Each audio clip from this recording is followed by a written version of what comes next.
시청자 여러분 안녕하십니까? 금요일 뉴스 시작합니다. 노태우 전 대통령의 비자금 은닉 의혹을 수사하는 검찰이 처음으로 압수수색에 나섰습니다. 네, 압수수색 대상에는 김옥숙 여사의 자택도 포함됐는데요. 법조팀 취재기자 연결합니다. 배미혁 기자, 자세한 내용 전해주시죠. 네, 노태우 전 대통령 일가가 비자금을 은닉했다는 의혹을 수사하는 검찰이 첫 강제 수사에 나섰습니다.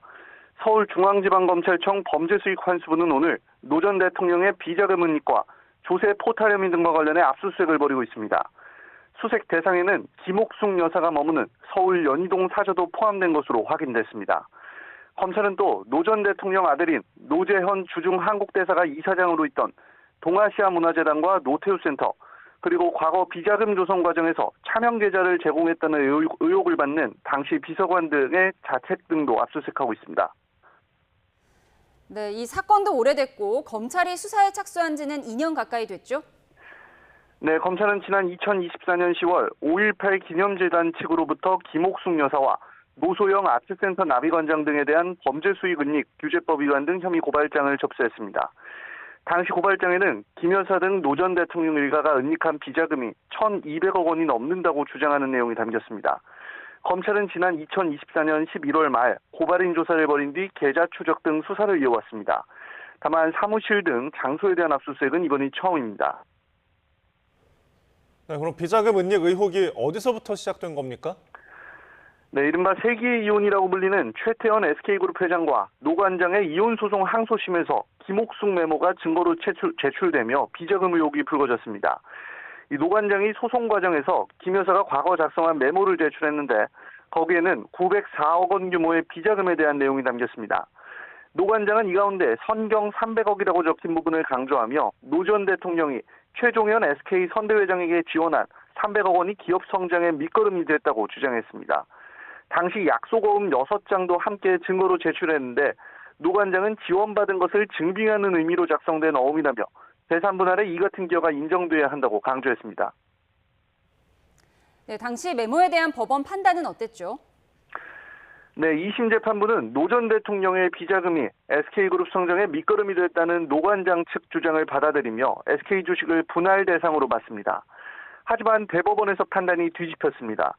대법원은 비자금의 출처가 노 전 대통령이 재직 기간 받은 뇌물로 보인다며 설령 이 돈이 실제로 SK에 전달됐다 할지라도 법적으로 보호할 가치가 없다며 노 관장의 기여로 보기는 어렵다고 판단한 겁니다. 이혼 소송은 이후 파기환송심을 거쳐 다시 대법원으로 재상고된 상황. 검찰은 오늘 확보한 압수물 분석을 마치는 대로 관련자들을 조사하는 등 비자금 실체 추적에 속도를 낼 것으로 보입니다. 지금까지 사회부에서 YTN 배민혁입니다. 이재명 대통령은 오늘 산업통상부 통상교섭본부장에 박정성 산업통상부 통상차관보를 임명했습니다. 대미 관세 및 투자 협상의 실무 총괄을 맡아온 인물로 급박한 대미 통상 현안 속에서 협상의 연속성을 유지하며 국익을 극대화할 적임자로 판단했습니다. 소방청장에는 최용철 소방철 차장을 임명했습니다. 최 청장은 경기도 소방재난본부장 전담 직무대리와 소방청 차장 등을 역임하는 등 27년 동안 일선 구조 현장과 핵심 정책 부서를 모두 거친 소방 전문가입니다. 명태균 여론조사비 대납 의혹과 관련해 1심에서 시장직 상실령을 선고받은 오세훈 서울시장이 항소심 첫 공판에서 무죄를 입증해내겠다고 밝혔습니다. 네, 앞서 오전에는 윤석열 전 대통령의 명태균 여론조사 관련 항소심도 진행이 됐는데요. 현장 취재기자 연결해서 자세히 알아보겠습니다. 윤혜리 기자. 네, 서울고등법원입니다. 네, 오세훈 시장의 2심 첫 공판 방금 전에 종료됐다고요? 네, 오후 2시에 열린 오 시장의 항소심 첫 재판은 1시간 만에 종료됐습니다. 앞서 오 시장은 명 씨에게 여론조사를 의뢰하고 그 비용을 후원자에게 대납하도록 한 혐의로 재판에 넘겨져 1심에서 시장직 상실에 해당하는 벌금 1,000만 원을 선고받았습니다. 오 시장은 항소심 시작에 앞서 무죄 입증 의지를 강조했는데요. 직접 들어보겠습니다. 실체적 진실을 밝혀서 무죄를 입증하도록 하겠습니다. 항소심에서 어떤 점 위주로 좀 네, 재판하는 거 지켜봐 주시죠. 네, 항소심에서는 명씨의 진술 신빙성과 오 시장이 직접 여론조사를 의뢰했는지를 두고 치열한 법정 다툼이 예상됩니다. 오 시장 측 변호인은 여론조사 비용 대납을 요청한 적이 없고 실상은 명씨가 선거에 도움을 주겠다고 했지만 믿을 만한 사람이 아니라고 생각해 멀리하게 됐다고 주장했습니다. 재판부는 오는 28일 2차 공판을 열고 여론조사 비용을 대납한 혐의를 받는 김한정 씨와 명씨의 신문을 진행할 예정입니다. 네, 이에 앞서 윤 전 대통령의 항소심 재판도 열렸죠. 네, 앞서 열린 윤 전 대통령의 항소심 첫 재판도 1시간여 만에 종료됐습니다. 윤 전 대통령은 부인인 김건희 씨와 공모해 2021년 6월부터 2022년 3월까지 명씨로부터 2억 7천만 원 상당의 여론조사 58차례를 무상으로 받은 혐의를 받습니다. 1심 재판부는 이 가운데 14차례에 대해 유죄로 판단해 윤 전 대통령에게 징역 2년을 선고했습니다. 항소심에서 윤 전 대통령은 명씨와 만난 사실은 인정했지만 대선 후보 시절 후원금이 넘치도록 들어와 여론조사 비용을 면제받을 이유가 전혀 없다며 혐의를 부인했습니다. 앞서 같은 사건으로 기소된 김건희 씨의 경우 1심과 2심에서 모두 무죄를 선고받았는데 이번 항소심에서도 명씨의 진술 신빙성이 역시 쟁점이 될 것으로 보입니다.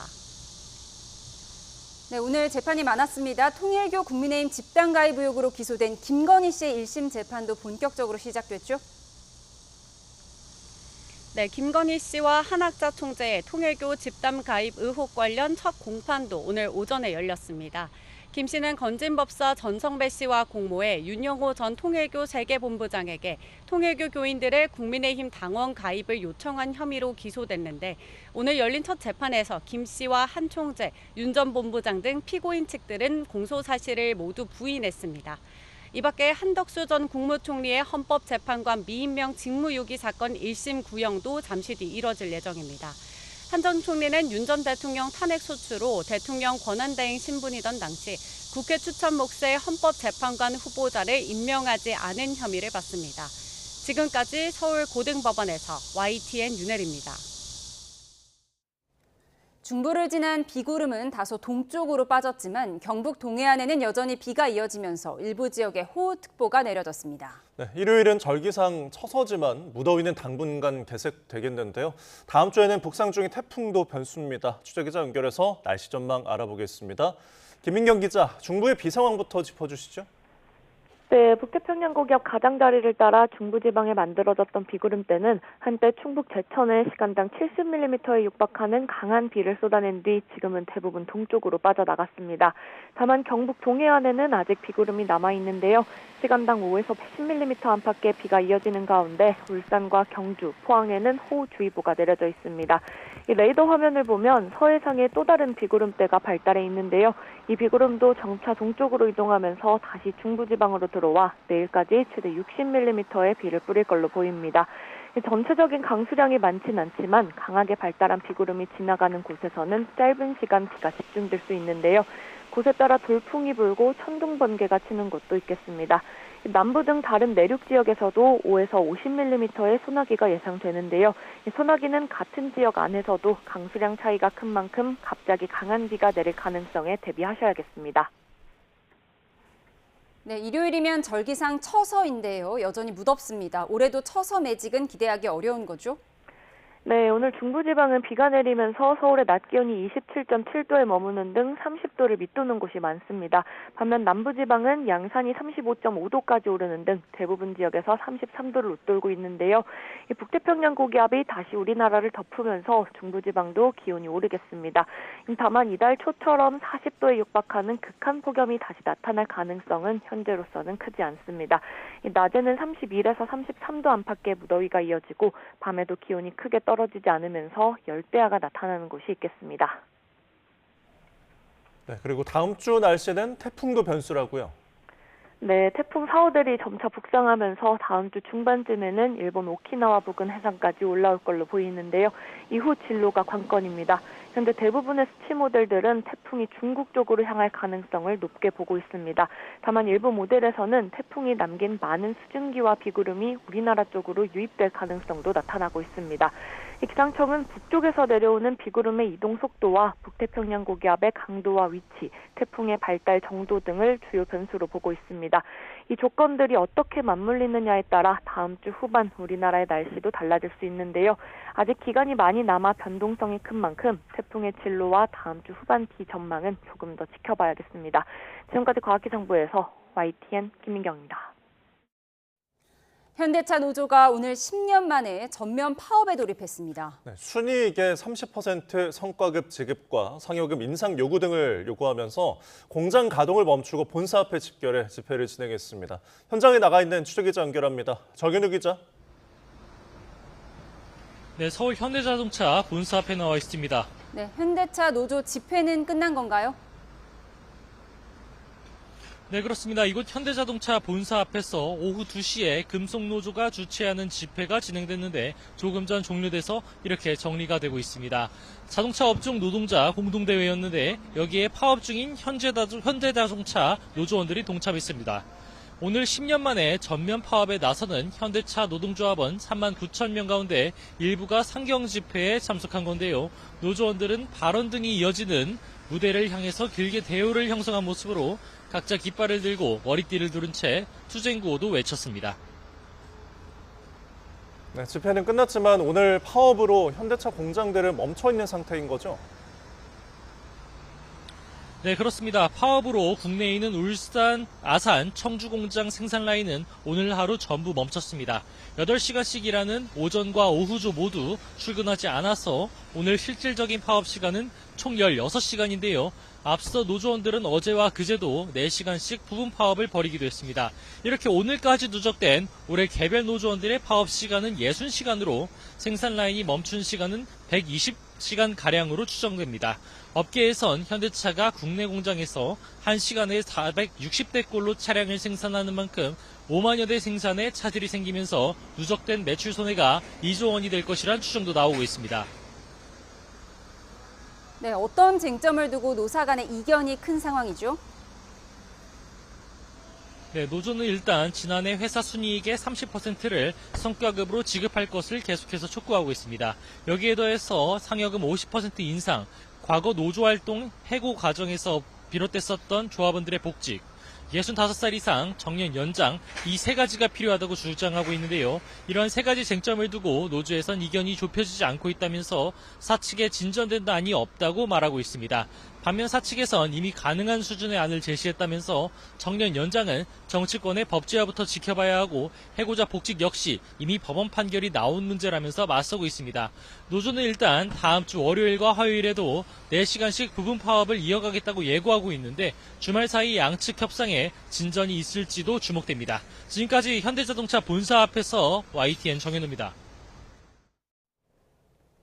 하반기 한미연합훈련인 을지자유의 방패 UFS 연습이 오늘 조기 종료됩니다. UFS 연습은 지난 17일부터 시작돼 오는 27일까지 진행될 예정이었지만 트럼프 미국 대통령의 축소 지시에 따라 닷새로 크게 줄었습니다.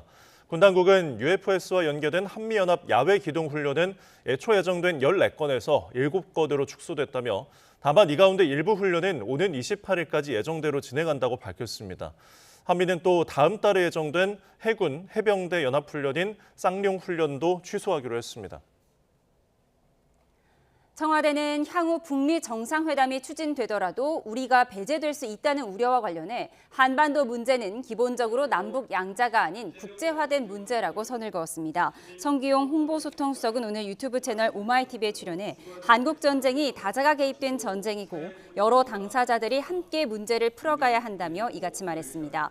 이어 협상 과정에서 북미 대화가 먼저 앞서가고 남북 간의 대화는 전면에 나타나지 않는 양상이 될 수 있겠지만 그건 역시 한반도 평화 구축에 함께 노력하는 체제라고 설명했습니다. 한미연합훈련 축소와 관련해서도 트럼프 대통령의 지침 이후 양측이 긴밀히 협의해 조정 방향과 크기를 결정했다며 협의 없이 일방적으로 진행됐다는 주장은 사실이 아니라고 반박했습니다. 북한이 미사일을 발사한 직후 김여정 노동당 총무부장이 한미연합훈련의 축소 과정을 직격하는 담화를 냈습니다. 네, 이재명 대통령의 실명도 거론하며 이중적 언행을 이어가고 있다는 등 비난을 쏟아냈습니다. 최두희 기자가 보도합니다. 북한 김여정 노동당 총무부장이 이번엔 한국을 정조준한 담화를 발표했습니다. 단거리 탄도미사일 10여 발을 무더기로 발사한 지 몇 시간 되지 않아 미국 요구로 한미 연합훈련 조기 종료를 코앞에 둔 한국을 직격한 겁니다. 김여정 부장은 트럼프 미국 대통령이 갑자기 훈련을 축소하라 해도 한국은 항변 한마디 할 수 없는 처지라며 지휘권을 상전에게 맡긴 허수아비 군대의 숙명이라고 꼬집었습니다. 이런 한국의 처지는 그토록 자랑하던 한미 혈맹의 주종 관계를 선명히 보여주고 있다고도 쏘아붙였습니다. 김여정 부장은 비난 과정에서 이재명 대통령의 실명을 거론하기도 했습니다. 앞에선 미국의 연습 축소 결단에 경의를 표한다면서 뒤로는 자주국방과 독자적 군사력 확보를 운운한다며 이 대통령이 안팎 다른 이중적 언행을 한다고 비난한 겁니다. 전날 트럼프 대통령과는 좋은 사이라며 대화 여지의 가능성을 둔 것과는 사뭇 대조적입니다.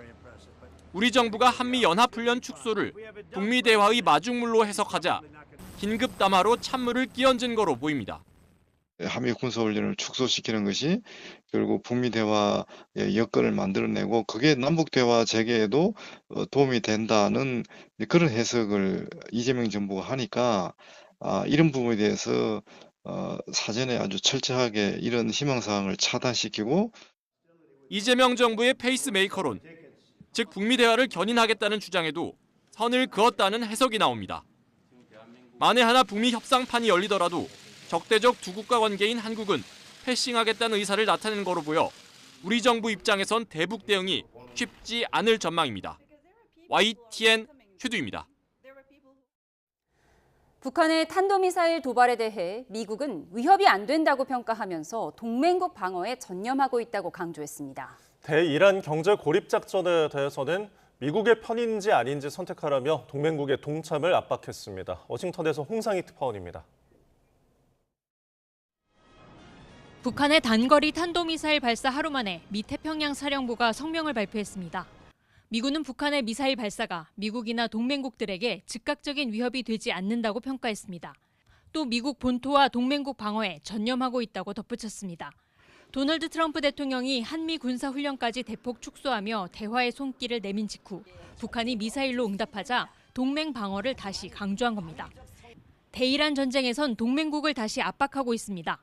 스콧 베선트 미 재무장관은 오는 24일 대이란 경제 압박 계획을 공개하겠다며 세계 역사상 가장 강력하게 공조한 작전이 될 거라고 예고했습니다. 그러면서 이제 동맹국이 결정을 내려야 할 시점이라면서 미국의 편인지 아니면 미국에 맞설 것인지 양자택일하라며 압박했습니다. 베선트 장관은 또 대이란 경제 제재가 대규모 확전으로 이어질 가능성은 작다면서 이번 작전으로 유가가 내려갈 거라고 주장했습니다. Our announcement is for economic action, and I think that the economic action will mean that oil prices will come down sooner. 앞서 트럼프 대통령은 동맹국뿐 아니라 이란과 거래하는 제3국도 막대한 경제적 대가를 치르게 될 거라고 경고했습니다. Well, we have things that we could sanction. We have very draconian sanctions, and we'll see what happens. 트럼프 행정부의 동맹국에 대한 오락가락한 태도에 미 정치권의 비판도 이어지고 있습니다. 한국계 데이브민 연방하원의원은 트럼프 대통령이 가장 가까운 동맹국을 소외시키고 평화를 위태롭게 하고 있다고 지적했습니다. 워싱턴에서 YTN 홍상입니다. 이재명 대통령이 처음으로 반부패 정책협의회를 열고 비리 근절 방안을 집중 논의합니다. 들어보시죠. 네, 오늘 국민주권정부의 첫 번째 반부패 정책협의회를 개최했습니다. 반부패 관계부처가 한자리에 다 모인 만큼 큰 기대가 됩니다. 더불어 몇 가지 당부 말씀을 미리 드리도록 하겠습니다. 우리 스스로가 충분히 느끼지 못하고 있을 만큼 대한민국의 경제적 위상이 매우 높아지고 있습니다. 국제사회에서도 전혀 다른 시각으로 새롭게 대한민국의 경제적 위상을 평가하고 있습니다. 수출 규모가 사상 최대로 세계 5위 수준에 이르렀습니다. 경상수지 규모 역시 역대 최고 수준을 기록하고 있고 국가 신용 등급도 매우 안정적입니다.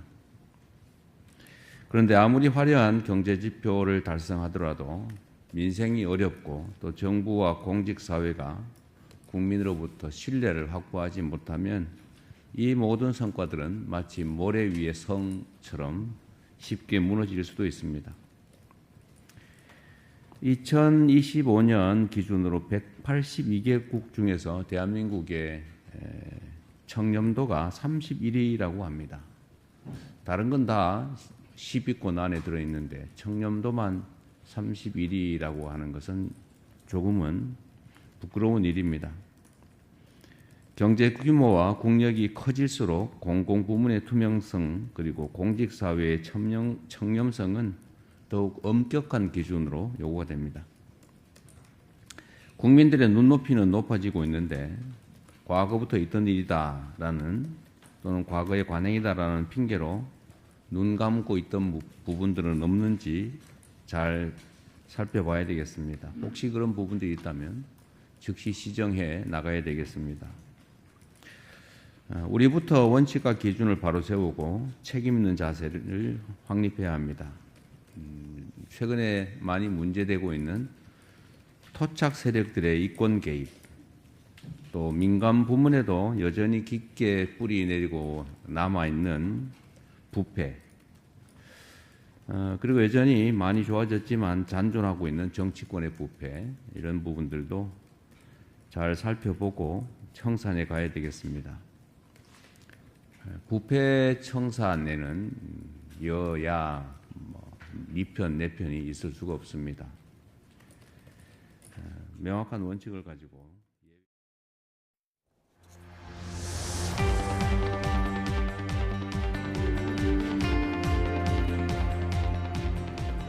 국민의힘 윤리위원회가 조경태, 서범수, 권영진, 진종호 의원에 대해 당원권 정지 중징계를 내렸습니다.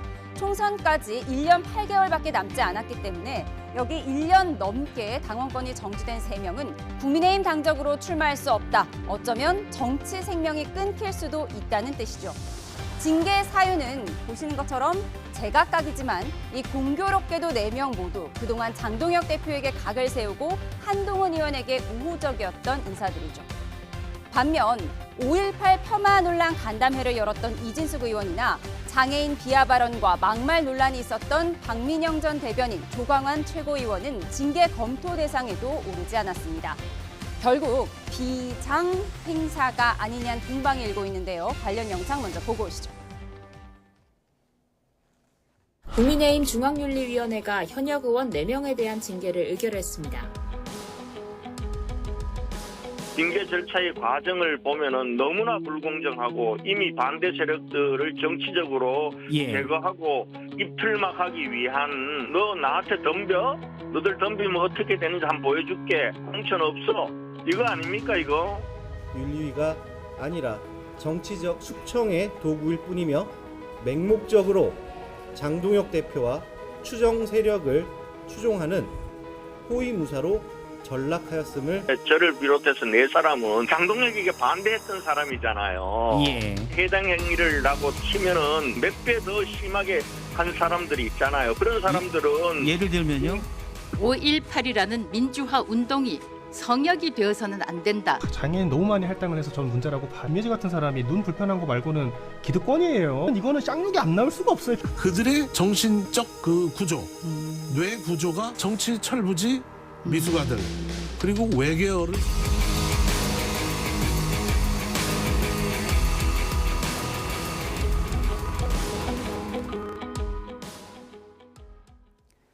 네, 오늘의 정치온 김상일 정치평론가, 김영준 배재대 석좌교수 두 분을 모셨습니다. 어서 오십시오. 네, 안녕하세요. 네, 결국 장동혁 대표에게 반기를 들면 총선 출마길 막는다. 비장 행사다. 답정너식 징계다. 이런 우려가 나왔는데요. 이에 대해서 동의하십니까?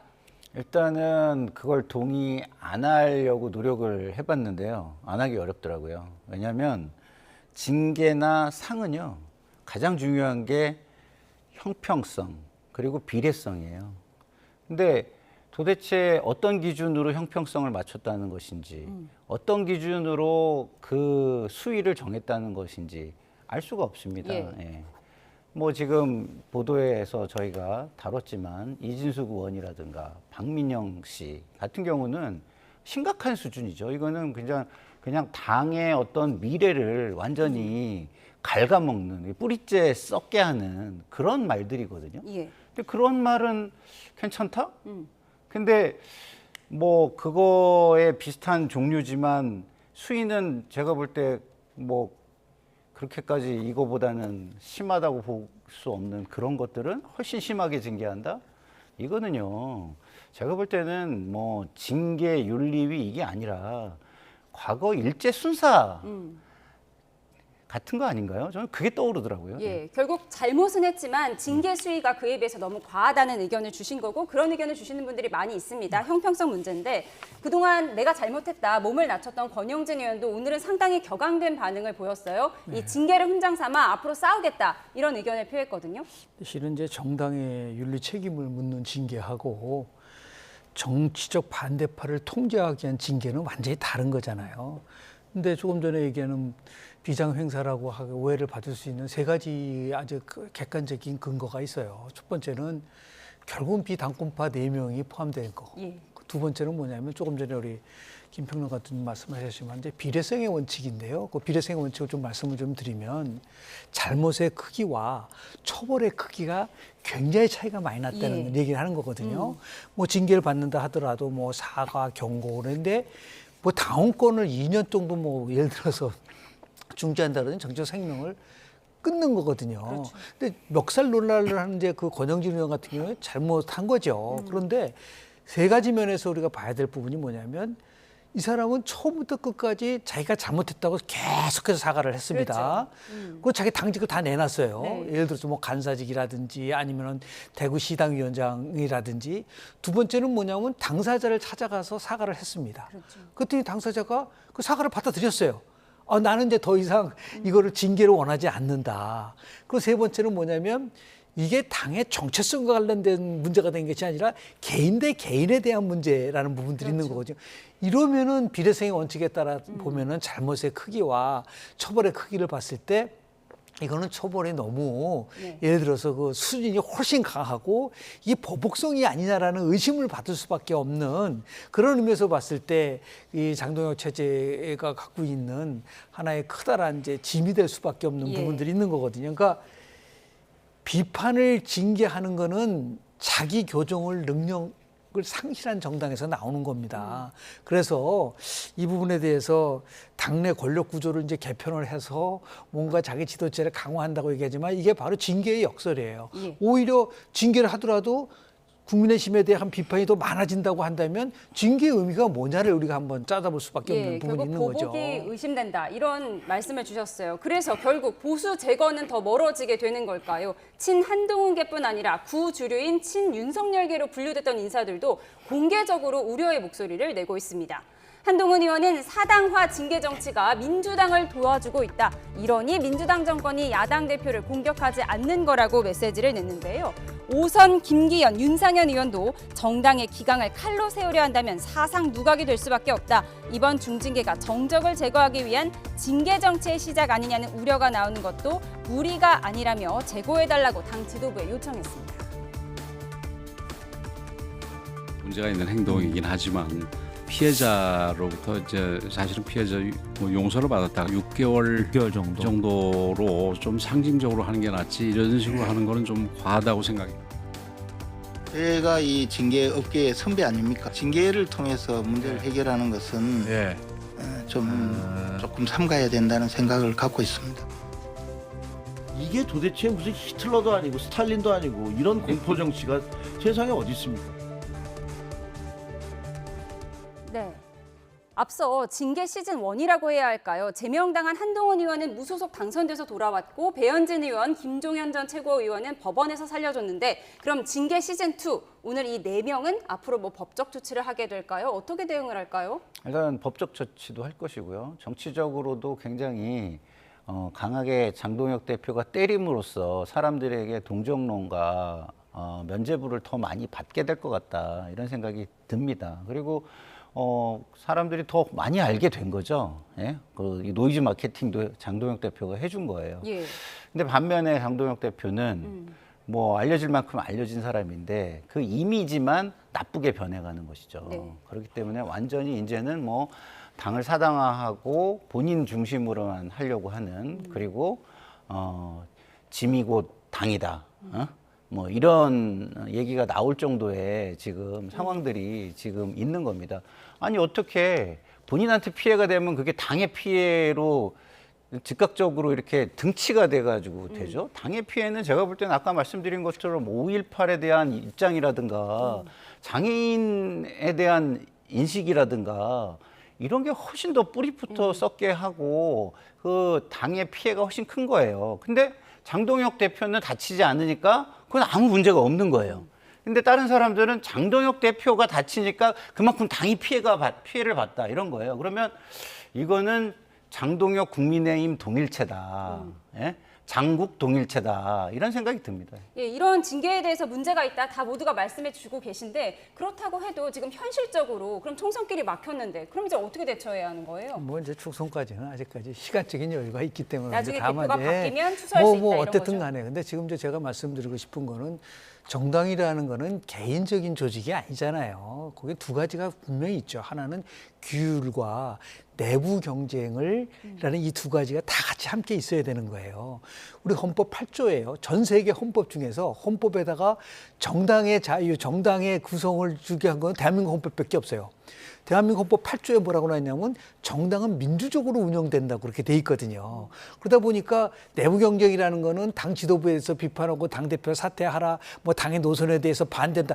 이거는 민주적인 그 정당 내에서는 얼마든지 토론이 가능한 부분인데 이거를 행위에 대한 징계가 아니라 의견에 대한 징계로 자꾸만 가져가 버리면은 정당이 갖고 있는 기본적인 기능과 그리고 본질이 훼손될 수 있는 부분들이 이제 강하기 때문에 물론 이제 지금 힘은 당연히 장동혁 대표가 가질 수 있겠지만은 근데 모순에 빠지자면은 장동혁 대표 지도체제가 끊임없이 여당에 대해서 공격하잖아요. 그런데 실제적으로 본인도 계속해서 어떤 당권을 가지고 모든 것을 다 좌지우지한다고 한다면 이게 일종의 만든 거냐. 상대를 공격할 때는 그렇게 아주 권력을 갖고 마음대로 하면 안 된다고 하면서 본인이 이제 당을 운영할 때는 당권을 가지고 모든 걸 다 한다고 한다면 그때 이율배반적이잖아요. 이런 것들이 오히려 또 하나 중요한 것은 그렇게 해서 징계를 받아서 무소속으로 나간 한동훈 전 대표가 어떻게 됐죠? 결국은 다시 국민들로부터 지지를 받아가지고 국회의원이 됐잖아요. 배현진 의원 같은 경우에 법적으로 해가지고 이게 잘못됐다는 걸 봤다고 한다면 윤리위도 그런 부분들에 대해서는 상당히 심각하게 그 부분을 자신들의 행위에 대해서 책임질 수 있는 모습을 보여야 되는 거 아닌가요? 근데 그런 게 전혀 없으니까 많은 국민들이 봤을 때 야, 이게 지금 도대체 어떻게 흘러가고 있는 거냐에 대한 우려와 그리고 더 나아서 국민의힘이 좀 바뀌어야 된다. 그러니까 징계는 침묵을 만들 수 있지만 징계는 혁신을 만들 수 없습니다. 라는 걸 좀 강조하고 싶습니다. 네, 국민의힘 징계 시즌2 앞으로 어떤 파장을 일으킬지 좀 더 지켜보도록 하겠습니다. 저희는 민주당 이야기로 넘어가 보도록 하겠습니다. 김민석 신임 대표가요. 당의 모든 뉴스는 민주당 TV로 시작돼야 한다 이렇게 밝혔는데요. 어떤 의미일까요? 화면 함께 보시죠. 외부 채널을 거치지 않고 당의 뉴스를 직접 유통하는 민주당 TV 추진을 지시한 건데 이게 기존 친여 성향 외부 스피커, 예를 들어 김어준 씨를 견제하려는 포석일 수 있다는 분석이 나옵니다. 공교롭게 어제 친청계 최고위원 3명이 전원 김어준 유튜브에 출연했습니다. 들어보시죠. 김민석 대표의 일성은 김어준 보지 마세요거든요. 이게 뭐죠 이게? 왜 그런 생각을 했을까요? 주적의 인식이 다른 거죠. 그러니까 주적이 누구냐 그냥 김어준의 부상 이런 겁니다. 아쉽긴 하죠. 우리 정청래 후보가 만약에 진짜 선호 투표자가 아니었다면 전 됐을 거라 생각합니다. 네, 민주당의 뉴스는 민주당 TV로 시작해야 한다. 그래서 일부 커뮤니티에서는 이거 친성 뉴스 만들려는 것이냐. 김어준 TV 보지 말고 친성 뉴스 봐라. 이런 움직임이다. 이런 분석도 있거든요. 동의하세요? 뭐 나쁘게 보기 시작하면 한없이 나쁘게 보는 것이고 지금 소위 말하는 좀 약간 자극적인 뉴스 어떻게 보면 약간 가짜 뉴스일 수도 있는 뉴스, 검증이 거의 수반되지 않는 뉴스들이 많이 소통되잖아요. 그런 유통되는 것들을 걸러줄 수 있는 여기 오면 팩트 체크가 가능하다라는 채널을 하나 만들고 싶다라는 의미로 보이는데요. 그것을 보고서 아 뜨거워 하는 사람들은요. 그것이 있으면 자기들이 피해를 보기 때문에 그런 걸 수도 있어요. 저는 저거 만들면 어쨌든 저기 가서 좀 그래 팩트 체크도 좀 할 수 있고 그다음에 진짜 국민들이 궁금해하는 거는 찌라시성이 아니라 팩트를 중심으로 확인이 가능한 뉴스들을 좀 만들어줬으면 좋겠다 이런 기대가 먼저 들거든요. 근데 그 기대가 아니라 지금 비판 먼저 하는 사람들의 이야기처럼 무슨 뭐 땡전 뉴스 비슷한 이런 식의 뭐 그러니까 땡전 뉴스를 저기 해가지고 가져와서 한 거 아니에요. 그러니까 땡전 뉴스가 어떤 그 비판의 대상이 됐던 뉴스니까 그거를 똑같이 비판하려고 하는 말이니까 제가 그렇게 드린 말씀인데. 예, 이준석 개혁신당 대표가 화면에 보여드리는 것처럼 그러니까요. 김민석 신임 대표의 일성이 김어준 보지 말라는 것이다. 여당 대표가 싸워야 할 주적이 김어준이 된 것이다. 뭐 이런 분석을 내놓기도 했습니다. 누구든 무슨 일을 할 때 우선 시작할 때는 그 선의를 먼저 봐주는 게 저는 중요하다고 생각합니다. 그러고 난 다음에 그게 아닌 것 같을 때 경고를 해야죠. 예, 그런가 하면 어제 국방위에서는 안규백 국방장관이 탈영 의혹이 사실이라면 본인이 한기호 의원의 아들이라고 해서 눈길을 끌었는데요. 어떤 상황인지 일단 보고 오시죠. 지금이라도 빨리 병적 기록표를 공개를 하셔서 국민들의 신뢰를 회복해야 되는 사안이라고 생각하는데 장관님 의견 어떠십니까? 하늘을 우러러 한 점 부끄럼없습니다. 만약에 제가 탈영 이런 부분이 있다면 제가 한기호 의원 아들입니다.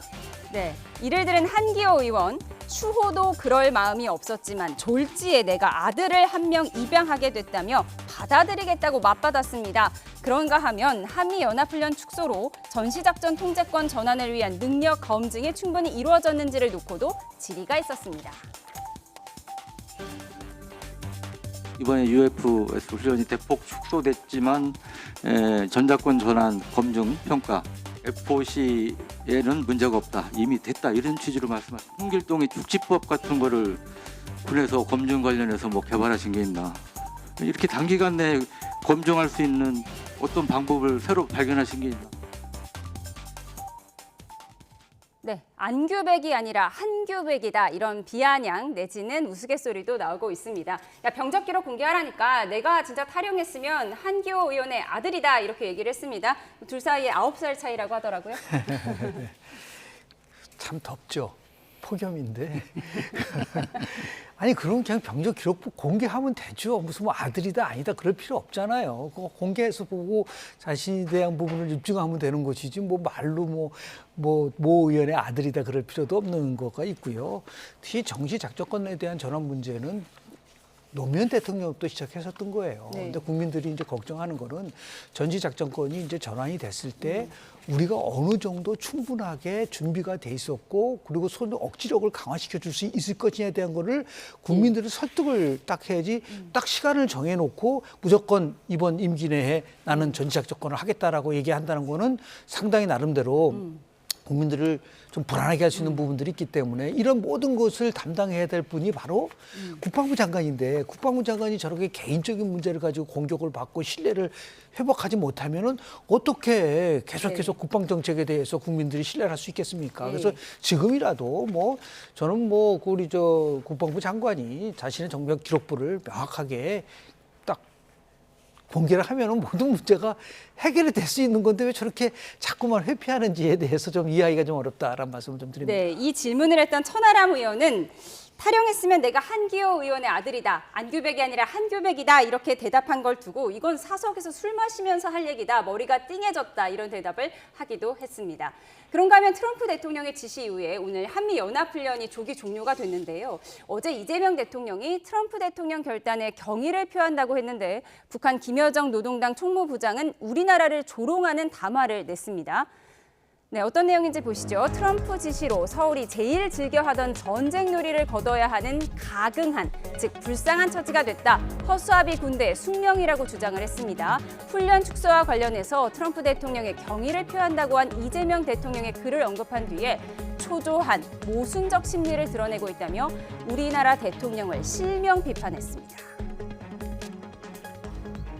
도대체 어느 나라 군 통수권자가 동맹과의 훈련 일정을 패싱당하고 나서 이처럼 환호작약할 수 있습니까? 회개하기 짝이 없는 대북 스토킹입니다. 금도 넘는 막말을 계속 쏟아내고 있습니다. 미국 대통령의 결단에는 아무 말도 못하면서 대한민국 대통령만 공격하는 것은 과연 누구를 위한 정치인인지 묻지 않을 수 없습니다.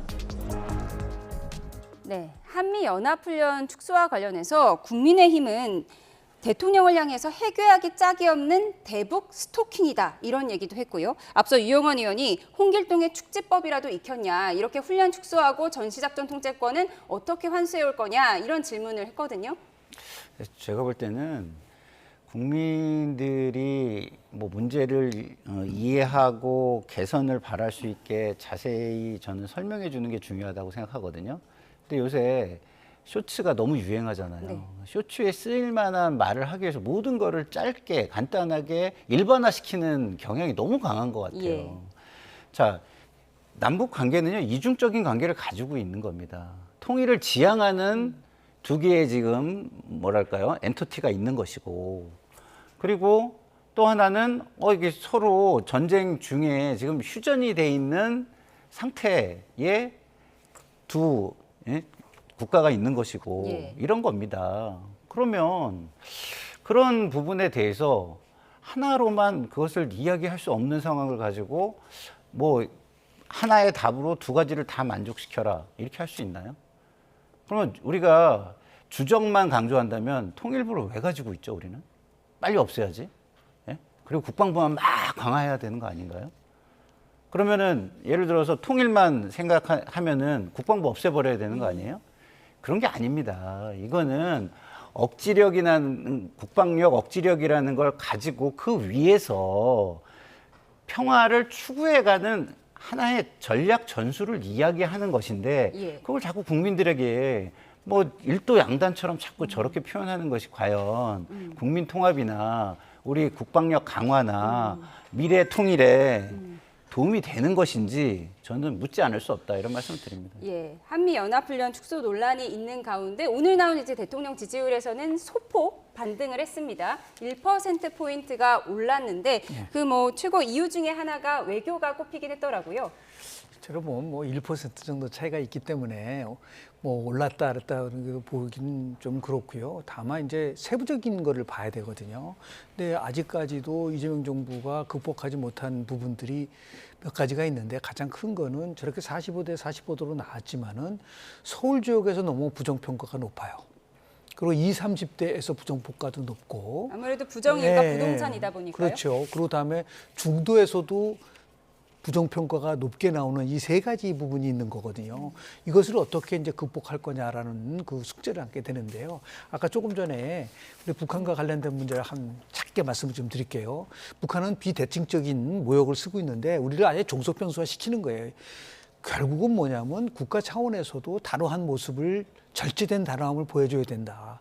비방에는 원칙으로 대응하고 도발에는 억지력으로 대응하고, 그리고 대화의 문은 닫지 않겠다. 이 부분, 무조건 평화의 역사, 평화를 추구하기 때문에 북한이 어떤 걸 하더라도 우리는 그 수용할 수 있다. 그건 안 됩니다.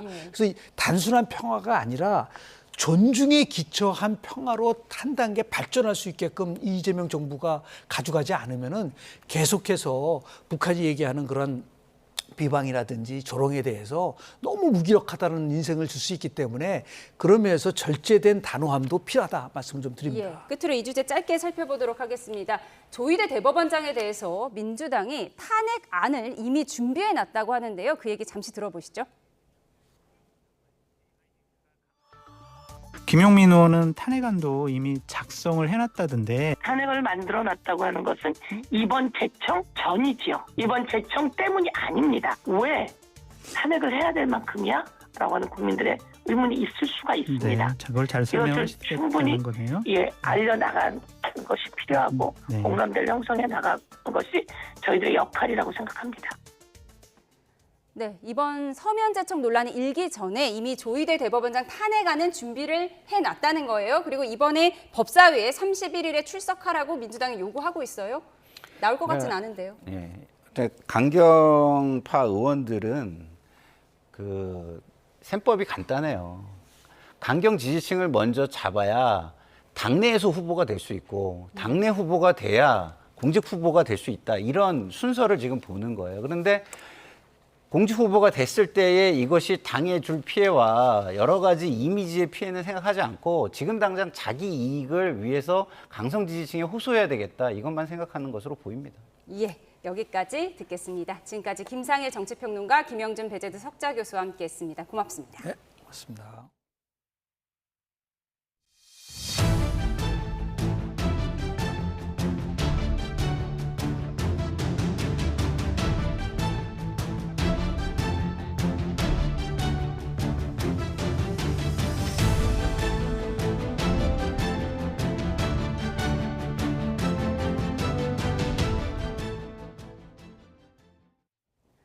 곳곳에 강한 소나기가 내리면서 조금 전 경주에 호우경보가 내려졌습니다. 울산과 포항에는 호우주의보가 내려져 있는데요. 경남, 양산 등 비가 내리지 않는 남부지방은 35도 안팎까지 기온이 치솟았습니다. 자세한 날씨 기상캐스터 연결해 들어보겠습니다. 매기정 캐스터.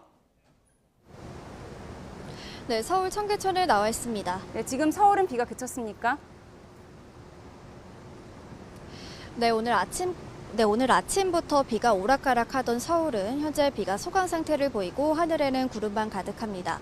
중부에 마른 비를 뿌려줬던 비구름은 약해졌는데 강한 소나기가 지나면서 현재 경주에는 호우경보가 내려져 있습니다. 반면 경남 양산과 밀양은 35도 안팎까지 오르면서 습도 높은 찜통더위가 기승을 부리고 있습니다. 현재 레이더 화면을 보면 경북 영덕과 충북 제천에 많은 비를 뿌렸던 비구름은 다소 약해진 모습입니다. 대신 경주에는 소나기 구름이 발달해 국지적으로 비를 쏟아내면서 호우경보가 내려졌고요. 울산과 포항에는 호우주의보가 유지 중입니다. 저녁까지 남부지방 곳곳에 소나기가 지나겠습니다. 수도권과 강원 내륙은 내일 오전까지 비가 이어지겠습니다. 내일 아침까지 최대 40에서 60mm가 예상되고요. 내일 오후에는 전국 내륙 곳곳에 5에서 40mm의 소나기가 지나겠습니다. 비가 그친 뒤에는 습도가 높아 후텁지근하겠습니다. 내일 아침 서울 24도, 부산 25도로 밤 사이에도 기온이 크게 떨어지지 않겠고요. 한낮에도 서울 30도, 대전과 광주 33도 등 무더위가 기승을 부리겠습니다. 일요일은 더위가 한풀 꺾인다는 절기처서지만 더위의 기세를 꺾지는 못하겠습니다. 처서가 지난 이번 달 하순까지도 33도 안팎의 늦더위가 이어질 전망입니다. 오늘 밤부터 제주 해안과 남해안에서는 너울성 파도가 높게 일겠습니다. 특히 맑은 날씨에도 갑자기 물결이 높게 일 수 있는 만큼 해안가 접근은 자제하는 게 좋겠습니다. 지금까지 YTN 매기정입니다. 전남 해남에서 규모 2 안팎의 약한 지진이 잇따르고 있는 가운데 오늘도 규모 2.3의 지진이 발생했습니다. 오늘 오전 8시 50분쯤 해남군 서북서쪽 21km 지역에서 규모 2.3의 지진이 발생했습니다.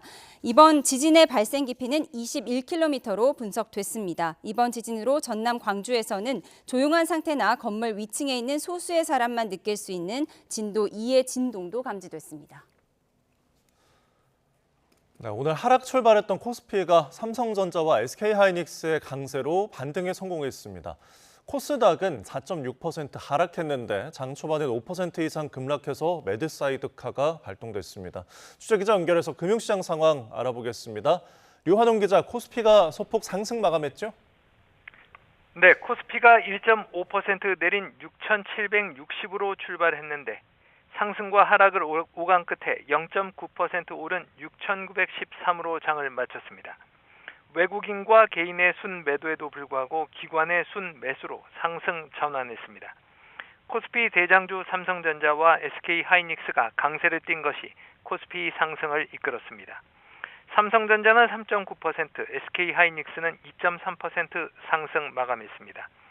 전날 SK하이닉스의 40조 규모 자사주 소각 계획과 삼성전자가 발표할 주주 환원 계획 기대감에 급반등했던 코스피가 하락 출발한 건 뉴욕 증시 3대 지수가 일제히 하락한 영향입니다. 미국 재무부의 국채 바이백, 즉 재매입 규모 2배 확대 발표에도 불구하고 하루 만에 국채 금리가 다시 상승하고 국제 유가마저 오르면서 하락장이 펼쳐졌습니다. 다만 SK하이닉스 ADR 주식 예탁 증설을 비롯해 마이크론과 샌디스크 등 메모리 반도체주가 상승한 점이 우리 증시의 호재가 됐습니다. 코스닥은 2% 내린 824로 출발했는데 시간이 가면서 낙폭이 커졌습니다. 4.6% 내린 802로 장을 마쳤는데 장 초반 5% 이상 낙폭이 커지자 올해 14번째 매도 사이드카가 발동됐습니다. 개인의 순 매수에도 외국인과 기관의 동반 순 매도로 하락했습니다. 원달러 환율은 1380원대 초반과 1390원대 초반을 오갔습니다. 3시 반 기준으로는 전날보다 6원 내린 1387원을 기록했습니다. 지금까지 YTN 유환홍입니다. 네, 학령 인구 감소에 상관없이 내국세 5분의 1 정도를 초중고 교육 재원인 지방교육재정교부금으로 자동 할당하는 제도가 55년 만에 폐지됩니다. 또 반도체 호황에 급증한 세수를 떼어내 국가 잠재 성장률을 끌어올릴 수 있는 부분에 투자하도록 기금이 만들어지는데요. 일단 100조 원이 넘게 출발할 것으로 보입니다. 취재기자 연결해서 자세히 들어보겠습니다. 이승은 기자, 관련 내용 전해주시죠. 네, 내국세의 20.79%를 초중고 교육에 자동 배분해온 지방교육재정교부금 구조가 55년 만에 개편됩니다. 박홍근 기획예산처 장관과 최교진 교육부 장관은 정부 서울청사에서 재정운용 전략협의회를 열고 이같이 밝혔습니다. 1972년에 만들어진 자동연동제를 폐지하고 국가 경제 상황과 학령인구 변화를 반영해 새로운 산식으로 바꾼다는 겁니다. 이에 따라 내년부터 지방교육재정교부금은 전년도 교부금의 3년 연평균 경상성장률과 3년 연평균 학령인구 변화율의 35%를 반영해 산정됩니다. 다만 금액이 전년 대비 감소하는 경우 그 차액을 보전해서 총액이 줄어들지 않도록 법에 명시하기로 했습니다. 이번 개편으로 확보한 차액은 영유아와 고등평생교육, 인재 유치 등에 투자됩니다. 이렇게 되면 내년 교부금은 80조 원 안팎으로 현재 방식을 유지했을 때보다 20조 원 정도 줄어들 것으로 추산됩니다. 정부는 만 3세에서 17세 학령 인구가 지난해 591만 명으로 15년간 288만 명 감소해 제도 개편 요구가 커졌다고 밝혔습니다. 또 초중고 교육에 대한 투자는 OECD 평균 대비 166%로 높지만 대학교 등 고등교육에 대한 투자는 69%에 그쳐 합리적 개편이 필요하다고 강조했습니다. 정부는 또 반도체 호황으로 발생한 추가 세수를 별도로 적립해 활용하는 미래 대응 기금을 신설합니다. 기금은 장기 추세치를 웃도는 세수인 추가 세수와 세수 추계상 5차인 초과 세수, 여유자금 운용 수익 등으로 만들어집니다.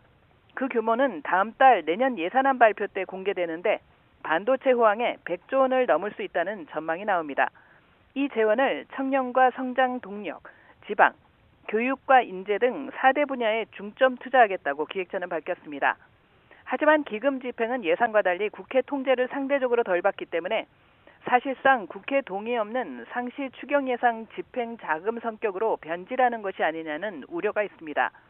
또 세수 호조 시점에 나랏빚 갚는 데 신경 써야 한다는 지적도 있습니다. 기획처는 지금이 미래 도약을 위한 골든타임이라며 기금 여유 자금을 국채 이자율을 초과해서 운영하도록 노력하겠다고 설명했습니다. 지금까지 YTN 이승은입니다. 지방교육재정교부금 개편안이 조만간 발표될 것으로 예상되는 가운데 전국 시도교육감들이 폐지 반대 입장을 밝혔습니다. 대한민국 교육감협의회는 오늘 전국 17개 시도교육감 화상간담회에서 이 내국세 20.79% 연동 방식을 유지해야 한다는 의견이 다수 제기됐다고 강조했습니다. 교육감들은 내국세 연동 방식을 폐지할 경우 지방 교육 재정이 크게 위축돼 AI 디지털 전환과 교육 격차 해소 등의 정책에 차질을 빚을 거라며 우려했습니다. 협의 회장인 정근식 서울시 교육감은 시도교육청의 의견을 수렴하고 논의에 반영하는 과정이 대단히 미흡하다며 이른 시일 안에 이재명 대통령과 면담이 필요하다는 주장이 나왔다고 전했습니다. 네, 제주에서 30대 여성 장미란 씨가 실종된 지 석 달이 지났습니다. 경찰은 헬기까지 동원하며 뒤늦게 집중수색에 나섰지만 행방은 오리무중인데요. 경찰관에 통화를 했다는 허위 보고에 실종 수사의 골든타임을 놓쳤다는 비판이 나오고 있습니다. 현지 연결해서 자세히 상황을 알아보겠습니다. 고재영 기자. 네, 제주 취재본부입니다. 네, 오늘도 장 씨를 찾는 집중수색이 이어지고 있죠? 네, 그렇습니다. 경찰은 어제에 이어 오늘도 장 씨 휴대전화가 꺼진 한림항을 중심으로 수색을 이어가고 있습니다. 경찰 인력은 물론 해경 등 140여 명이 투입돼 육상과 해상으로 범위를 넓혀 샅샅이 뒤지고 있고 오늘은 헬기도 투입해 입체적인 수색에 나섰습니다. 경찰은 다음 주 수요일까지를 집중 수색 기간으로 정하고 도내 숙박시설과 보호소 등을 일일이 확인하고 있습니다. 국무총리까지 나서 수색에 최선을 다하라고 지시했지만 석 달이라는 시간이 흘러 수색에 애를 먹고 있습니다.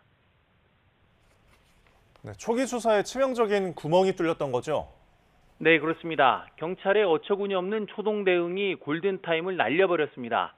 실종 신고 직후 담당자인 A 경장은 신고 3시간 만에 장 씨와 통화가 됐다며 신고자인 남자친구에게 사건 종결을 통보했습니다. 남자친구의 말 직접 들어보시죠. 잘 있는데 이제 신고자한테는 알리지 말아달라고 한다고 통화가 됐다 이렇게 연락을 받았죠. 그래서 경찰에서 그렇다고 하니까 저는 그냥 알겠다고 하고 잘 있는 줄 알았죠. 어쨌든. 네, 경찰관 단 한 명의 거짓말에 시스템 전체가 뚫린 셈인데 실종자 처리 체계에도 심각한 허점이 드러났죠? 네, 그렇습니다. 현행 규칙상 실종 신고가 접수되면 즉시 현장 탐문에 나서야 하지만 서장의 판단으로 수색을 생략할 수 있는 예외 조항이 발목을 잡았습니다. 무엇보다 담당 경찰관이 연락이 됐다고 보고할 때 실제 통화 내역이나 위치를 검증하는 최소한의 내부 확인 절차가 아예 없었습니다. 변호사의 말 들어보시죠. 이에 따라서 성인인 경우에도 성인 실종법을 따로 마련한다든가 경찰 혼자 스스로 문제를 총결할 수 없도록 자체 내부 시스템을 정비 중이라고 하는데 이 시스템이 정비되기 이전에 이와 같은 일이 벌어지고 만 것입니다. 네, 가족들의 걱정과 고통이 클 것 같은데요. 재수색도 가족이 신고하면서 이뤄졌다고요? 네, 그렇습니다. 경찰이 통화했다는 말과 함께 사건을 종결한 지 2달이 지나도록 장 씨와 연락이 닿지 않자 가족들이 지난달 다시 실종 신고하면서 경찰은 사건을 다시 들여다보기 시작했습니다. A 경장은 장 씨와 실제로는 연락하지 않았는데도 연락이 된 것처럼 허위 보고해 사건을 종결한 의혹이 제기돼 직무유기 혐의로 불구속 입건됐습니다. 경찰은 현재까지 장 씨와 A 경장 사이에 통화 기록이 없다고 밝혔습니다. 휴대전화가 실종 신고 이후 15시간가량 켜져 있었던 만큼 당시 적극적으로 위치 확인에 나섰다면 수색에 도움이 될 수 있다는 지적이 나옵니다. 석 달 넘게 장 씨 행방이 확인되지 않는 가운데 가족들은 수사 과정에 대해서도 답답함을 호소했습니다. 장미란 씨 사촌 동생의 말 직접 들어보시겠습니다. 부디 뭐가 나온다면 숨기지 말고 제대로 바로바로 얘기 좀 해주셨으면 좋겠고 꼭 언니를 찾아주셨으면 좋겠습니다. 지금까지 제주에서 YTN 고재영입니다. 네, 이번 사건과 관련한 경찰청 속보를 전해드리겠습니다. 최근 발생한 제주 30대 여성 실종 사건과 관련해서 지금 2차 가해에 대해서 경찰청이 대응을 하고 있다는 소식인데요. 모니터링을 강화하고 실종자의 가족 번호로 현재 장난 전화가 걸려오고 온라인에서 이 실종자에 대한 조롱과 또 비하하는 게시물들이 확산하고 있다고 밝혔습니다. 이에 따라서 중대한 2차 가해 행위로 지금 경찰은 규정하고요. 모욕과 명예훼손, 스토킹 처벌법 위반 등에 해당이 가능하다고 밝혔습니다. 경찰은 위법성이 인정될 게시물은 삭제 차단 조처를 즉시 하고 엄정한 법 집행을 통해 대응할 방침이라고 밝혔습니다. 자세한 내용들은 잠시 후에 저희 전문가와 함께 이야기 나눠보겠습니다. 또 경찰청은 제주 30대 여성 실종을 계기로 이 실종 사건의 전산상 해제 절차를 강화하기로 했습니다.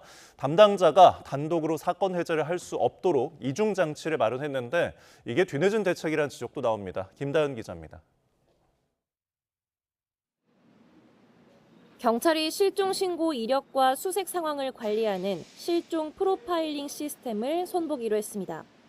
통상 실종 사건이 접수되면 담당 경찰관은 종결 시까지 과 팀장에게 진행 상황과 결과를 보고하고 지휘부는 사건 처리의 적정성을 검토합니다. 이런 수사상 보고 절차와 별개로 시스템상에서는 담당자 혼자 사건을 해제할 수 있었는데 여기에 이중 장치를 두겠다는 게 이번 개선의 핵심입니다. 담당자가 시스템에서 사건 해제를 요청하면 관리자가 입력 정보와 실제 보고 내용이 일치하는지 확인하는 방식입니다. 관리자가 최종 승인해야만 사건을 해제할 수 있어 담당자뿐 아니라 관리자의 확인 절차도 전산상 기록으로 남게 됩니다. 경찰 관계자는 실무뿐 아니라 시스템상으로도 부적절한 사건 종결을 한 번 더 걸러내겠다는 취지라고 설명했습니다. 앞서 제주 장기 실종건에서도 최초 신고를 받은 A 경장은 실종 여성과 연락이 닿았다고 상부에 보고한 뒤 시스템에서 사건을 해제한 것으로 파악됐습니다. 하지만 이후 해당 경찰관과 실종 여성 사이 통화 기록이 확인되지 않으면서 허위 보고를 통해 사건을 종결했다는 의혹이 제기됐습니다. 경찰은 한 달 안에 시스템 개선 작업을 마치는 걸 목표로 하고 있습니다. 담당자와 관리자의 책임성을 높이겠다는 취지인데 제주 사건처럼 최초 보고 자체가 허위로 작성될 경우를 막기 위한 근본적인 관리 감독 체계가 필요하다는 지적이 나옵니다. YTN 김다현입니다. 20개월 된 딸을 방임해 숨지게 한 혐의를 받는 친모가 1심에서 징역 12년을 선고받았습니다. 재판부는 친모가 아이를 살해할 고의가 있었다고 보기 어렵다며 학대 살해가 아닌 학대 치사 혐의에 대해서 유죄로 판단했습니다. 취재기자 연결해서 자세한 내용 들어보겠습니다. 김태원 기자, 이 선고 결과 전해주시죠. 네, 인천지방법원은 오늘 20개월 아이를 숨지게 한 혐의로 기소된 친모 A씨에게 아동학대 치사 혐의 등으로 1심에서 징역 12년을 선고했습니다. A씨는 지난 3월 인천 구월동 자택에서 생후 20개월 된 둘째 딸을 제대로 돌보지 않아 숨지게 하고 비위생적인 환경에서 첫째 딸을 방임한 혐의 등으로 재판을 받아왔는데요. 숨진 피해 아동은 105시간 넘도록 홀로 방치된 데다 최대 67시간 동안 음식을 섭취하지 못하면서 영양결핍과 탈수로 숨진 것으로 조사됐습니다. 이에 대해 재판부는 A씨가 피해 아동의 건강 악화를 알면서도 음식물을 충분히 주지 않았고 장시간 방치해서 숨지게 한 죄책이 매우 무겁다고 지적했습니다. 또 사망 당시 피해 아동의 체중이 정상보다 훨씬 낮은 4.7kg에 불과했다며 사망하기까지 겪었을 고통이 가늠하기조차 어렵다고 질타했습니다. 다만 A씨가 경계선 지능 상태의 기초생활수급자로 홀로 두 딸을 키우며 어려움을 겪는 가운데서도 정상적인 양육을 위해 노력하는 과정에서 사망이 발생한 것으로 보이는 점을 양형 이유에 참작한다고 밝혔습니다. 특히 피해 아동들에 대해 정부나 지자체에서 현금 등 물질적인 지원을 해도 올바르게 집행됐는지에 대한 관리 감독이 부족했고 아이들의 영양, 건강 상태 점검이나 최소한의 양육법에 대한 교육 등 공적 관여가 충분하지 못했던 것으로 보이는 점도 양형에 반영했다고 덧붙였습니다. 네, 그런데 이 A씨에 대해 검찰은 아동학대 살해 혐의를 적용해서 기소를 했는데 법원은 아동학대 치사 혐의를 적용했네요? 네, 그렇습니다. 쉽게 말씀드리면 A씨에게 피해 아동을 살해할 고의가 있었다고 보기는 어렵다는 게 1심 법원의 판단이었습니다.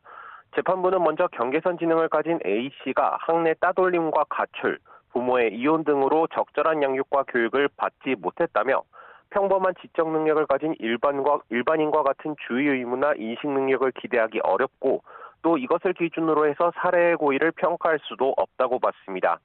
또 아이가 말랐으니 살을 찌워야 한다는 주변의 조언에 따라 고가의 분유를 직접 사서 먹여온 행동 등을 미뤄보면 피해 아동을 살해할 고의가 있었다고 보기 어렵고 또 어린이집에 보내기 위해 관계자와 아이의 몸 상태를 상의하고 오리엔테이션에도 직접 참석하는 등 양육을 이어갈 의사가 있었던 것으로 보인다는 겁니다.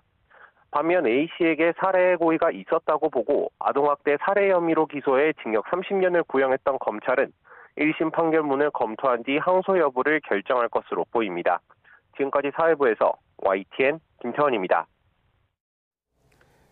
석 달 전 제주에서 실종된 30대 여성을 찾기 위해 경찰이 뒤늦게 대대적인 수색 작전에 나섰습니다. 네, 실종 사건 초기에 경찰이 치명적인 문제점을 노출하면서 논란도 커지고 있는데요. 이 시간 이응혁 건국대 경찰학과 교수와 함께 자세히 짚어보겠습니다. 어서 오십시오. 네, 안녕하십니까. 네, 정말 오리무중인 사건입니다. 실종된 장미란 씨, 지금 단서를 전혀 찾지 못하는 건가요? 네, 그렇습니다. 사실 그 5월 13일 날 이제 마지막 그 자택에서 나오는 모습이 찍힌 이후에 그 다음에 이 휴대폰 추적이 된 시점이 5월 16일이고 그 장소는 소위 그 인근 같습니다. 그 한림항 이제 근처였는데 그렇다고 본다면은 이 추적 단서라고 하는 것은 결국 CCTV에 있을 수 있는 누구를 만났는지 혹시 이동을 했으면 자동차를 타고 왔는지 아니면 또 다른 교통수단을 이용했는지 등등에 관한 것이 기본적인 단서가 될 텐데 그런데 지금 벌써 석 달 가까이 지난 이 시점에서 CCTV에 남아있는 영상 자체가 없는 거죠. 보통적인 CCTV는 1개월마다 결국은 이제 삭제가 되는 뭐 이런 그 시스템이기 때문에 추적 단서라고 하는 것은 시작은 CCTV에 나와 있는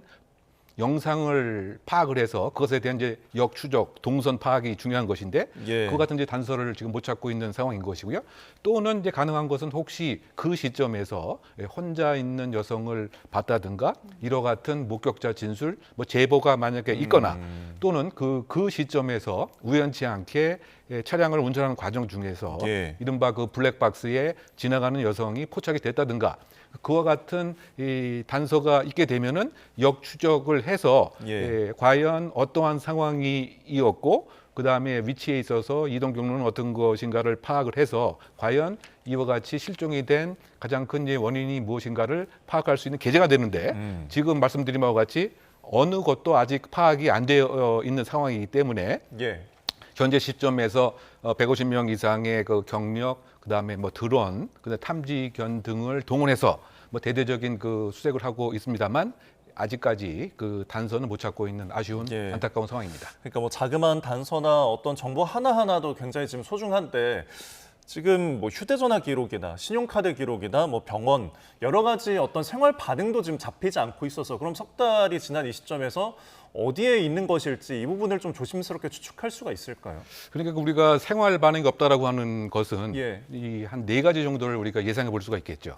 그 첫째는 혹시 성인이기 때문에 간혹 가다가 그 의도적으로 본인의 여러 가지 그 사회관계를 그 정리하고 그야말로 잠적을 하는 경우에 그렇다고 본다면 나름대로의 그 잠적 목적이 있어서 예를 들면 휴대폰이라든가 또는 신용카드라든가 또는 인터넷에 대한 접속 자체를 의도적으로 안 할 가능성도 뭐 첫 번째 있다고 한다면 근데 두 번째는 이제 그런 경우가 아니고 이를테면 지금 해안가이고 또 이렇게 지나가는 과정에서 새벽에 또는 어두운 과정에서 혹시 뭐 실족을 한다든가 뭐 이런 경우를 한번 예상해 보면 생활 반응이 전혀 없을 수 있는 것이고요. 또 뭐 그런 일이 있어서는 안 되겠지만 혹시 그 우리가 잘 알지 못하는 무슨 범죄와의 연루 가능성 때문에 그 범죄자에 의해서 사실은 희생이 되어서 도대체 지금 여러 가지 이제 관련된 흔적들이 없어서 생활 반응이 없는 경우도 생각해 볼 수가 있고요. 또 마지막 4가지 우리 4번째 뭐 가능한 것은 혹시 뭐 극단적인 그 선택을 함으로 인해서 일상생활에서 뭐 필요한 그런 생활 반응이 없는 뭐 이런 그 4가지로 한번 예상을 해볼 수가 있을 것 같습니다. 근데 이번 사건에서 가장 이해가 안 되는 부분은 경찰의 대응이잖아요. 지금 실종 신고 접수받았던 경찰이 연락이 닿았다, 이 여성과 연락이 닿았다고 거짓말을 했던 부분이거든요. 대체 왜 그랬을까요? 상당히 그 알 수가 없는 그런 행태인 것 같은데요. 그런데 어쨌든 그 시점 자체가 그 5월 15일이었습니다. 그래서 지금 내용 자체는 당사자하고 분명히 연락을 했는데 그 이제 실종 당사자가 잘 있고 아예 연락을 하지 말라고 요청을 했다. 뭐 이런 얘기를 한 것이었는데 여러 가지 지금 자체 조사 등을 통해 봤더니 아예 통화한 이런 통화 기록 자체가 지금 없는 거죠. 그래서 결국 이제 직무유기라고 하는 왜냐하면 해야 할 일을 의도적으로 안 했기 때문에 현재 그 입건이 그 되어 있는 상태인데 과연 이제 왜 그렇게 했을까를 추정을 해보게 되면 뭐 일부 이를테면 직무 몰입을 하지 못하는 이런 그 왜곡된 일부 경찰 공무원의 경우에 그 업무 자체가 사실은 귀찮은 거죠. 그러니까 일이죠. 그러니까 또 찾아야 되고 그럴 바에는 아예 처음부터 그냥 안전하다. 라고 허위 종결 보고를 하게 되면 근데 그 다음에 자신이 해야 할 일을 공식적으로 안 할 수 있는 그와 같은 이제 빌미가 되기 때문에 이게 전혀 공직자로서는 생각해 볼 수가 없는 뭐 그러한 경우인데요. 그런데 이 얘기는 어떻게 보면은 이 A 경장이라고 하는 사람이 이 경찰을 이를테면 정말 사명감과 몰입할 수 있는 직업이 아니고 그냥 뭐 지내는 것으로 혹시 생각했을 가능성? 그래서 지금 알려진 바에 의하면 7월 한 20일경에 이 A 경장이 다른 범죄로 또 입건이 되었던 것이 드러난 것 같아요. 이제 그 혐의 자체는 이 소위 말해서 화장실에 성적 목적으로 대중 이용 장소에 출입을 한 거죠. 여자 화장실에. 여자 화장실 말이죠. 그래서 이 성폭력 그 처벌법 위반으로 또 입건이 되었는데 이런 상황들을 종합해 보게 되면 아예 이 일과 본인의 업무 자체를 그냥 귀찮아서 안 하려고 하고 그다음 왜곡된 이 범죄 의식에 이렇게 몰입되었던 어떻게 표현한다고 본다면 썩은 사과였을 가능성이 있지 않겠는가. 왜냐하면 우리가 경찰의 범죄와 비위 등을 설명할 때 크게 보게 되면 이 몇 개의 사과가 썩은 거냐 아니면 이 썩은 사과를 담고 있는 전체 상자가 문제냐 뭐 이렇게 두 가지로 우리 나눠서 생각을 해볼 수가 있을 것 같은데요. 어쨌든 이제 이번 사건 같은 경우는 상당히 이해하기 어려운 이제 우리가 경찰이라고 하면 작은 정부이고 공권력의 상징인데 상당히 좀 이해하지 못하는 대목인 것 같습니다. 사실 그래서 이렇게 개인의 문제를 막기 위해서 시스템이라는 게 있는 거잖아요. 조직에서 어쨌든 잘 굴러가기 위해서는. 그런데 아까 언급하신 것처럼 허위 종결 보고로 이제 사건이 종결됐으니까 개인이 이렇게 사건을 끝낼 수 있는 것을 막기 위한 어떤 방지 장치가 없었던 걸까요? 뭐 큰 틀에서 보게 된다면 이른바 이와 같은 실종자 찾기 시스템에 문제가 좀 있었던 것은 이제 분명한 것 같고 이제 그 얘기는 이 A 경장이 스스로 그 실종자 프로파일링 그 시스템에 허위로 종결할 수 있었다고 한 이 점. 이 점이 상당히 이제 문제인 거죠. 어느 조직치고 스스로 내가 모든 걸 결정해서 끝내버리게 되면 이것은 사실상 시스템이 전혀 작동하지 않는 것이기 때문에 그것에 대한 흠을 보정하기 위해서 뭐 어제 오늘 나온 그 대안이 이중 검토, 이중 그 장치를 마련하겠다.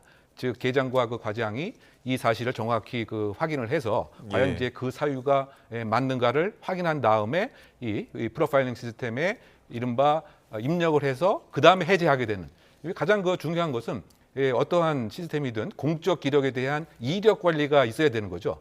그래서 그 이력 관리를 이제 철저히 하기 위해서 신고 그 다음에 이 신고에 대한 조치, 해제됐다고 하면 해제에 대한 사유 등을 이제는 담당자뿐만이 아니고 계장 과장이 이 점검을 해서 정리하는 걸로 뭐 이렇게 바뀐 것 같습니다. 그런데 장미란 씨 실종 경보 발령하는 과정에서 이렇게 장애인으로 잘못 표시했다. 이 부분도 저희가 문발로 표출해드리고 있는데 그런데 이 실종자 가족들이 너무 애타는 마음에 번호를 다 공개했잖아요. 조금이라도 단서를 찾으면 나에게 연락을 해달라. 근데 그 번호로 장난 전화가 빗발치고 있다고 해요.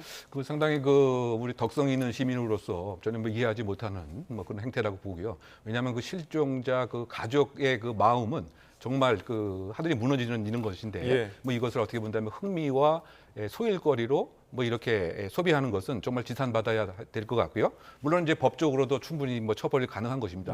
이와 같이 이제 허위 정보를 이용을 해서 국가 공권력을 낭비하는 경우에는 당연히 위계에 의한 뭐 공무집행 방해도 되는 것이고요. 또 이것이 지속적으로 막 장난을 하게 되면 뭐 스토킹 처벌에 관한 이제 법률 위반도 분명히 되는 것이고요. 또 그 정보통신망법 등에도 뭐 이런 불안감을 조성하는 것은 처벌 대상이 되기 때문에 이와 같은 것은 일벌백계할 필요가 있지 않나 생각합니다. 강력한 대응이 좀 필요하다고 지적해 주셨습니다.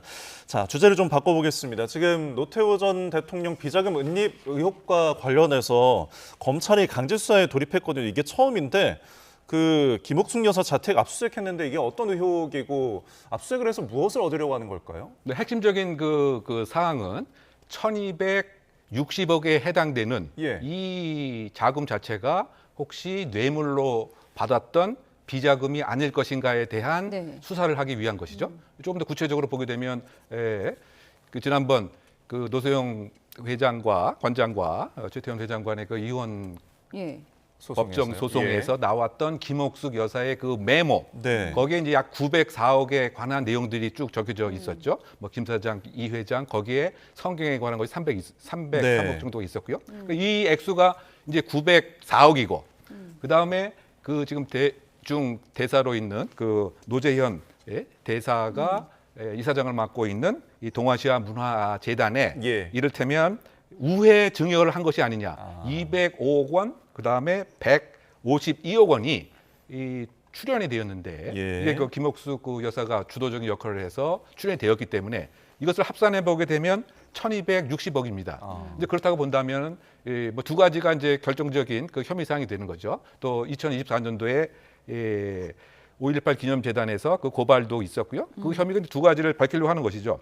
첫째는 이른바 이것이 불법 자금이기 때문에 불법 자금 은행에 관한 법 위반이 아니겠느냐. 쉽게 얘기하면 이제 비자금 관리를 한 것이 아니겠느냐 그 혐의. 그 두 번째는 이 과정에서 증여를 하거나 상속을 했다라고 치면 여기에 내야 할 여러 가지 세금들, 증여세, 상속세, 또 이자에 관한 소득세 등을 전혀 내지 않았다.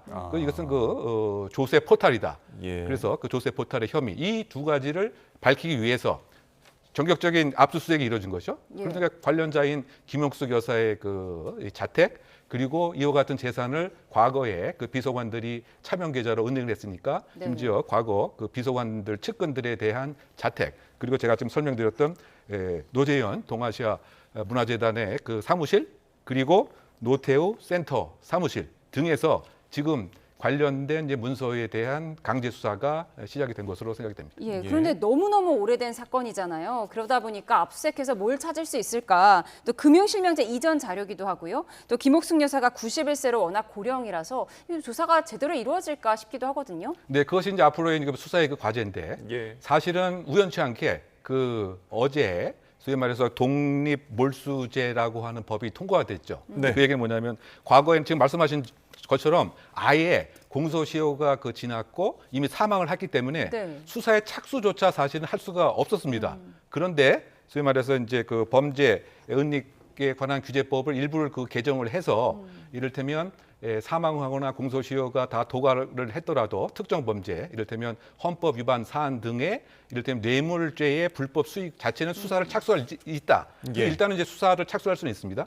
그런데 다만 이제 지금 지적하신 바와 같이 이 30여 년 전의 얘기고 그때는 이제 금융실명제가 시행 안 되기 때문에 과연 이제 역추적을 할 수 있겠느냐 이런 한계점들이 있지만 지금 일단은 이 김옥숙 여사 등을 통해서 본인이 소명을 할 수 있도록 하는 이런 기회를 줬고요. 그러면 지금 이 재산 형성을 역추적하는 이러한 이제 작업들이 이제 시작이 되겠죠. 그것이 이를테면 금감원의 도움도 있고요. 또 검찰의 이런 그 불법 수익 그 부서에 대한 추적 그리고 또 지금까지 재산 형성에 있어서의 여러 가지 그 당시 1997년대 재판 기록에 대한 상호 체크 이런 것들이 앞으로의 하나의 그 과제가 될 것은 아닌가 생각이 드는데 그런데 지금 지적하신 바와 같이 이 당사자가 상당히 노령인 상태이고 또 더군다나 10월 2일부터는 이 수사 자체가 이제 검찰이 아니고 경찰이 맡아서 해야 되기 때문에 또 지금까지 이제 경찰의 그 수사 관련돼서 이와 같은 이제 그 자금 추적이라든가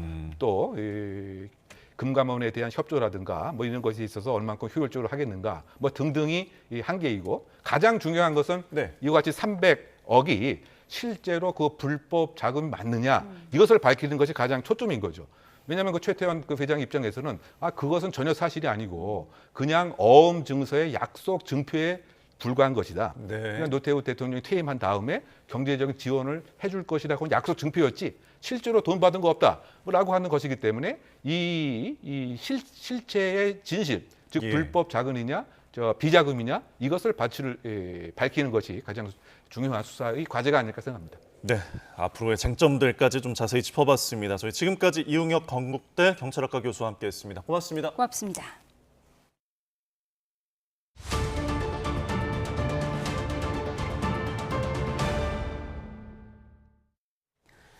항공사에서 함께 일했던 동료 기장을 살해하고 연쇄살인 계획까지 세운 김동환에게 1심 법원이 무기징역을 선고했습니다. 네, 재판부는 재범 위험이 매우 커서 사회에서 영구히 격리해야 한다고 판단했습니다. 차상은 기자입니다.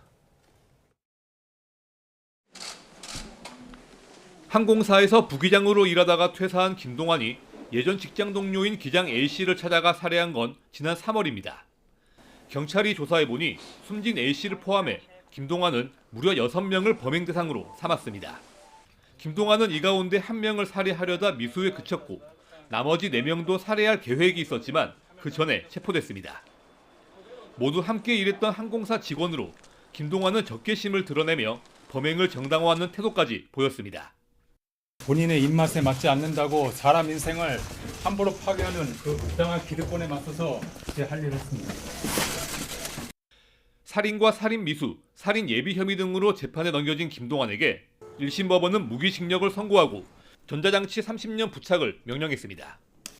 재판부는 재범 위험성이 매우 높아 같은 피해가 발생하지 않도록 사회에서 영구히 격리할 필요가 있다고 양형 이유를 설명했습니다. 김동완은 수사부터 재판에 이르기까지 공군 사관학교 조종사 출신들로부터 불이익을 당했다고 줄곧 주장하며 범행을 후회하거나 피해자에게 미안한 마음도 없다고 말했습니다. 하지만 재판부는 여러 진술을 종합하면 김동완의 일방적인 주장에 불과하고 사실이라 해도 범행을 정당화할 수 없다고 강조했습니다. YTN 차상입니다. 경찰이 서울 연세대학교 캠퍼스 부근에서 벌거벗은 상태로 복면만 쓰고 학생들을 잇따라 성추행한 남성을 검거하는 데 수사력을 모으고 있습니다. 이순명 서울 서대문 경찰서장은 오늘 오후 복면 남성이 범행을 저지른 신촌 캠퍼스 기숙사 주변 산책로를 찾아 현장을 점검하기로 했습니다. 서대문서는 또 사건이 발생한 현장 주변에 대한 순찰을 대폭 강화하기로 하고 서울경찰청에도 민생치안 기동대 등 경력 지원을 요청했습니다. 어젯밤 11시 10분쯤 전북 부안군 서해안고속도로 서울 방향 줄포 나들목 근처를 달리던 SUV가 고장난 차량을 옮기려고 정차한 견인차를 들이받았습니다. 사고 당시 견인차 운전자가 도로 위에 있었지만 달려오는 SUV를 가까스로 피해 인명피해는 없었습니다. 경찰 조사 결과 SUV 운전자 50대 남성 A씨의 혈중 알코올 농도는 면허 취소 수준인 0.08% 이상이었던 것으로 확인됐습니다. 필리핀에서 국내로 필로폰을 수차례 밀수하다가 범행이 탄로나자 20년 가까이 해외에서 도피 생활을 이어간 마약 총책이 구속 상태로 검찰 수사를 받게 되었습니다. 서울경찰청 마약범죄수사대는 필로폰을 밀수한 혐의를 받는 해외 총책 A씨를 서울중앙지방검찰청에 구속 송치했습니다. A씨는 필리핀에 머물던 지난 2015년 10월부터 2016년 1월 사이 세 차례에 걸쳐 현지에서 포섭한 한국인 운반책 배낭에 필로폰 1.6kg을 숨겨 마닐라 공항에서 인천공항으로 밀수한 혐의를 받습니다. 근무 중이던 경찰관이 경찰서 민원실에서 의식을 잃고 쓰러진 시민을 응급처치로 구한 일이 뒤늦게 알려졌습니다. 지난 6월 20일 정오쯤 지인과 함께 교통 민원 업무를 보기 위해 용인 동부경찰서 민원실을 방문한 50대 여성 A씨는 갑자기 신음을 내며 바닥에 쓰러졌습니다. 당시 교통민원부스에서 근무 중이던 교통과 김민희 경위가 상황을 인지했고 A씨의 호흡과 의식이 없는 것을 확인한 뒤 주변에 119 신고를 요청하고 곧바로 심폐소생술을 실시했습니다. 최근 아이돌 그룹 리셋네 효과로 경남 거제에 관광 열풍이 붙었는데요. 네, 그런데 이번에 쏟아진 폭우가 이 열풍까지 휩쓸고 가버렸습니다. 화면으로 함께 보시죠. 너 지금 이러고 거제 가잖아? 너 거제 시민들한테 혼나 지금. 거제 야호. 제가 이렇게 태어나고 자란 곳을 홍보할 수 있으면 너무 감사드리고 이제 거제시를 이렇게 홍보 대사가 돼서 거제시를 홍보할 수 있어서 너무 행복한 것 같습니다. 네, 리셋네 멤버 원희가 고향인 거제 곳곳을 소개하는 이 영상 온라인에서 밈처럼 퍼져 단숨에 조회수 1000만을 돌파하는가 하면 그 여파로 거제로 찾는 관광객 수도 평년의 2배 수준인 100만 명에 달했습니다. 네, 그런데 하루아침에 풍경이 확 바뀌었습니다. 지난 광복절 연휴에 들이닥친 물난리로 관광객은 썰물처럼 빠져나가고 해수욕장의 쓰레기 더미와 중장비들만 자리하고 있습니다. 원희가 방문했던 덕포를 포함해서 해수욕장 16곳 가운데 14곳이 엉망이 되는 등 거제 관광지 곳곳이 직접 피해를 봤는데요. 결국 올해 20주년을 맞는 지역 대표 축제인 거제 섬꽃 축제도 취소됐습니다. 이번 폭우로 최근 일주일 동안 받지 못한 관광객만 20만 명이 넘는 것으로 추산됩니다. 거제 관광업계는 앞으로 수해가 어느 정도 복구되면 일정대로 여행을 와달라고 관광객들에 호소하고 있는데요. 거제시 홍보대사인 리센느도 호우 피해 복구를 위해 5천만 원을 기부하며 거제 주민들을 응원하고 나섰습니다. 미국 재무부가 장기 국채 매입 규모를 2배로 늘리면서 시장 개입에 나섰지만 국채 금리는 하루 만에 다시 급반등했습니다. 40조 달러에 달하는 빚더미 등 구조적 문제를 놔둔 채 억지로 금리를 누르려다 임시 처방이 그쳤다는 비판이 쏟아지고 있습니다. 권영희 기자가 보도합니다. 미 재무부의 기습적인 바이백 확대 발표로 급락했던 미국 장기 국채 금리가 하루 만에 상승세로 돌아섰습니다. 30년물 금리는 다시 5.2% 후반대로 치솟았고 10년물 금리도 연고점 수준에 근접하며 하락분을 대부분 반납했습니다. 시장에선 연준의 고금리 기조에 강한 불만을 품어온 백악관의 입김이 무리한 시장 개입을 불렀다고 보고 있습니다. We have interest rates that are they're actually artificially high. They raise them for no reason. And you can't go out to the market when you have a Fed that's raising interest. 하지만 미국 국가 부채가 사상 처음 40조 달러를 돌파한 상황에서 이런 조치는 밑빠진 독에 물 붓기라는 평가가 지배적입니다. 물가를 잡으려는 연준의 긴축 기조를 무력화하는 미니 양적 완화에 불과해 금리 상승 압력을 꺾기엔 역부족이기 때문입니다. That's a lot of debt in the market and a lot of capital that is taking up. That increases interest rates. So you're seeing treasury rates much higher than they were recently, right? 베선트 장관은 추가 개입 카드까지 시사했지만 잦은 시장 개입이 오히려 불확실성을 키운다는 지적이 나옵니다. 부채라는 근본 원인은 놔둔 채 억지로 금리를 누르면 억눌렸던 물가를 다시 자극할 위험도 큽니다. 연준 인사들도 재무부 개입에 선을 그으며 금융 여건이 완화되면 오히려 추가 금리 인상에 나설 수 있다고 경고했습니다. 결국 단기 금리를 꺾으려다 물가를 자극해 더 강한 긴축을 부르는 역효과만 낳을 수 있다는 지적입니다. 빚더미 속에서 연준과 정반대 페달을 밟는 재무부의 위험한 도박에 글로벌 금융시장의 불안감은 더욱 짙어지고 있습니다. 당분간 글로벌 금융시장은 금리를 누르려는 재무부와 물가를 잡으려는 연준 사이에 아슬아슬한 줄다리기 속에 높은 변동성을 보일 전망입니다. YTN 권영입니다. 네, 속보 전해드리겠습니다. 종합특검이 여인현정 반첩사령관과 이진우 전 수방사령관의 직권남용죄로 불구속 기소했다는 속보인데요. 공소사실 요지를 좀 보도록 하겠습니다. 불법적인 계엄에 동원할 목적으로 합동수사본부와 수호신 TF를 만들었다고 합니다. 수호신 TF라는 명칭이 좀 생소한데요. 계엄 동원 목적으로 만든 태스크포스팀 수호신 TF를 만들어 직권남용한 혐의로 불구속 기소했다는 속보 전해드립니다. 네, 그리고 한편으로 윤석열 전 대통령의 경로 설거 관련해서 은폐와 관련된 의혹을 받는 전 방첩사령관인 황유성 사령관 등에 대해서는 불구속 기소했다는 소식입니다. 다시 한번 전해드리면 종합특검이 이진우 여인영 전 사령관과 전 방첩사령관 등 VIP 경로설과 관련해서 기소를 했다는 소식을 전해드립니다. 자세한 내용은 저희가 더 정리되는 대로 전해드리겠습니다.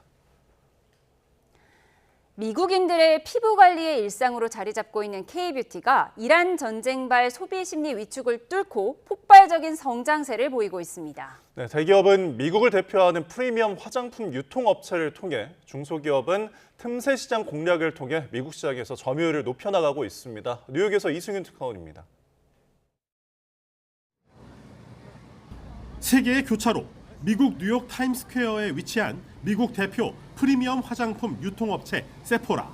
미국 전역의 580개 점포와 온라인몰에 국내 최대의 K-뷰티 헬스 전용 유통업체인 올리브영의 전용 매대를 선보였습니다. 이제 저희가 매장을 많이 이번에 갖고 있지 않다 보니까 지금 매장 수가 도어수가 많은 세포라와 협업을 하면서 현지 고객들에게 가장 접점을 늘리는 형태로 지금 준비하게 되었습니다. 전방위 시장 공략 대신 피부색이 어두운 미국 소비자를 표적으로 틈새 시장 공략에 나선 한국 중소기업도 있습니다. 스킨이 멜라닌 색소가 강한 흑인들이나 또 그 스페니시 계열들 이런 사람들에게 특수된 저희 K-뷰티의 장점을 만들어서 널리 보급하는 계획을 세웠습니다. 이제 미국인들 사이에서 K-뷰티는 피부 관리의 일상으로 자리 잡았다는 평가를 받고 있습니다. K-Beauty compared to other skincare brands, I love how it makes my skin feel.